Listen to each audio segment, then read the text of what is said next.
자, 오늘은 임진왜란 규모 면에서 한번 보도록 하겠습니다. 그 당시에 가장 세계에서 제일 큰 전쟁이 임진왜란인데요. 1592년 4월 13일 날, 자, 사실상 우리가 이러고 있을 때가 아니다 해서 1592년 4월 13일 이렇게 하죠. 자, 임진왜란 때 일본 놈들이 4월 13일 날, 자, 45만 명을 제일 처음에 1차적으로는 한 15만 명 끌고 오죠. 그 다음에 나중에 15만 명이 더 옵니다. 정유재란이라고 하죠. 그 다음에 뭐 수송팀 뭐 이렇게 다 해서 일본군이 일단 한 45만 명 쳐들어옵니다. 당시에 이제 조선군은 한 250만 명 됐는데요. 이건 사실 군대도 아니죠. 농민입니다, 농민. 그 당시에 이제 체계 자체가 정식으로 이렇게 이제 군인으로 이렇게 있는 게 아니고 농사 짓다가 전쟁 터지면은 나와서 싸우는 거예요. 그래서 사실 병적부에 세금 걷어들이기 위해서 이렇게 만들어 놓은 것이 이 조선군으로 보면 되겠습니다. 사실상 농민이라고 보시면 되고요. 명나라 군대가 제일 처음에 1차적으로 5만 6천 명 옵니다. 두 번째는 10만 명을 더 오는데요. 파병을 하는데, 자, 명나라 군대가 한 15만 6천 명 되고요. 그 당시에 이제 사망자가 지금 한 200만에서 400만 명 추정을 하고 있습니다. 정확하게는 이게 이제 기록이 없어서 보통 이제 역사학자들이 추정하는 게 200만 명에서 400만 명, 한 300만 명 죽었다고 보시면 돼요. 그 당시에 조선의 인구가 700만 명이니까 거의 모든 조선 사람들이 피해자인 것이에요.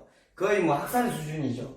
700만 명인데 전체가 이렇게 뭐 300만 명 이상이 죽어버렸다는 것은 이거는 뭐 거의 뭐 학살 수준으로 봐야 된다 이렇게 말씀드릴 수 있고, 현재 제가 이제 적어놨는데 우리나라의 현재 그 정규군이 60만 명입니다. 일본 자위대는 30만 명이죠. 우리나라는 이제 현재 그 정규군만 60만 명이고 예비군하고 전쟁 터지면 바로 나와서 싸울 수 있는 이제 군대가 210만 명 정도 됩니다. 그러면은 150만 명이죠. 150만 명 정도 되니까 지금 바로 나와서 싸울 수 있는 전체 군대를 따지면은 210만 명 정도 된다고 보시면 됩니다. 참고로 지금 중국 군대는 230만 명이고요. 세계에서 제일 큰 규모는 뭐 당연히 미군이겠죠. 미국은 뭐 국방비만 해서도 1000조씩 쓴다고 하니까요. 참고사항이고, 우리가 이제 이렇게 이제 사망자가 그때 300만 명이라고 이야기를 했는데, 이 일본 놈들이 이제 토요토미 히데요시가 나중에 이제 선조 잡으러 갔다가 선조가 이제 도망가 버리고 그러니까 나중에 이제 토요토미 히데요시가 열받아가지고 이렇게 이제 코를 비우라고 합니다. 코하고 귀를, 조선 사람들.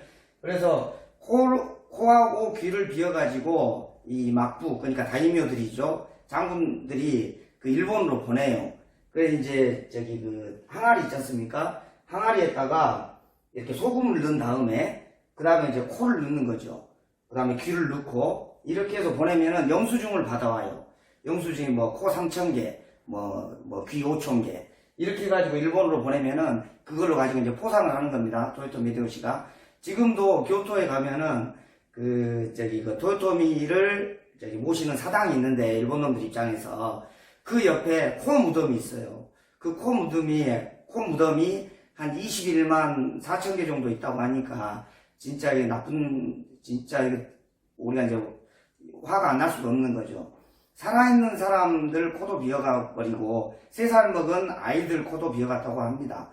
자, 이런 상황에서 지금 현재 보면은 일본이 반성을 하지 않고 지금도 지기들이 잘했다고 지금 난리를 치는 마당 아닙니까? 아베 총리가. 그래서 지금 우리도 이제 내가 만약에 이 당시에 집권을 했다고 그러면은 지금 현재 같으면은 진짜 일본 놈들 거시기를 자지를 비우라게 했을 거예요. 그런데 이제 화가 나는 부분인데, 지금 우리가 지금 제2의 임진왜란, 그러니까 지금 경제전쟁을 하고 있습니다. 일본하고 우리가 이제 경제전쟁을 하고 있는데, 지금 유일하게 전 세계에서 벤츠 BMW가 없는 나라가 있어요. 그게 이제 이스라엘입니다. 이스라엘이 그 유태민족 아닙니까? 그 당시에 히틀러한테 이렇게 학살 수준으로 이렇게 당하다 보니까 우리나라하고 역사가 비슷해요. 그런데 우리나라는 지금 바자지 렉서스, 토요타, 혼다 이렇게 차들을 많이 보이잖아요. 일본 차들. 자, 제 개인적인 입장으로는 그렇습니다. 지금 우리나라도 한참 지금 일본 불매운동 일어나고 지금 이렇게 진행을 하고 있는데 정말 화가 나지 않을 수가 없어요. 저는 일본 사람들 이렇게 뭐 일본 놈들 전체를 다 뭐 이렇게 욕할 수는 없지만은 우리가 같이 동참하고 이렇게 해야 된다고 봅니다. 감사합니다.